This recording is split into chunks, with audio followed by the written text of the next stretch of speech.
Hi friends, my name is Amber and welcome back to my channel. This is the fourth week of the 10-week series about the different ethical issues that are presented in movies. As awesome as the movies are that we've been talking about over the past 3 weeks, I'm so excited for this week because we will actually be talking about one of my favorite movies of all time, The Count of Monte Cristo. And for those of you who have never seen this movie, I highly recommend it, but unfortunately I don't have enough time to explain the entire movie to you. This movie's super long with a lot of details, and so not enough time for that, but we will be talking about the different ethical questions that are brought up because of this movie. Brief synopsis: there's Edmond Dantes and Fernand Mondego, and then a woman, Mercedes. Dantes and Mondego, best friends. Dantes and Mercedes engaged to be married.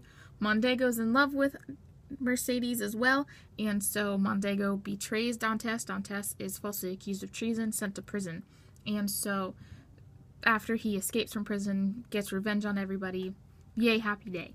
But the ethical issues that are brought up in this movie, was it okay for Dantes to start getting revenge on everybody? For the people who did him wrong and sent him off to this prison for 13 years, which was supposed to be a life sentence if he didn't escape, was it okay for him to go around and start either putting them in jail like he was? Is it okay for him to kill some of them like he did?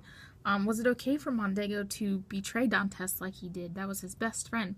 And he betrayed them all because of social rankings. And was it okay for Mercedes to marry Mondego all because she wanted her child to have a father? And so we see all of these questions being presented, and so it's all a matter of perception. If you are somebody who has been in jail for 13 years because your best friend did you wrong, you're obviously going to want to get revenge, but it's a matter of stepping back and saying, hey, is this okay? If you are in this time, right after the fall of Napoleon in France, your social ranking was everything. And so if there was somebody who was getting in the way of that, you would get rid of them. But in today's society, we think that's a little bit of an overkill to do that. But then you also look at Mercedes, who was pregnant with Dantes' child, but since he was sent off to prison and what everybody assumed he was dead at that point, she needed somebody to take care of her child, and so she quickly married Mondego, Dantes' best friend, just because she needed her son to have a father. And so we see this happening as well. So we say, is that okay? Is it right for her to just marry somebody because she wants this child to have a father? So we see all of these different questions that are being brought up, and it's all, like I said, all a matter of perception.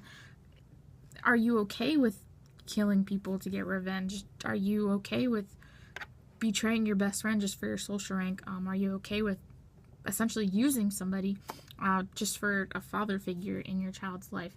And so it just comes down to, what is your personal opinion on that? Is this okay? Is this not okay? But essentially it just comes down to ethics. But thank you so much for sticking around.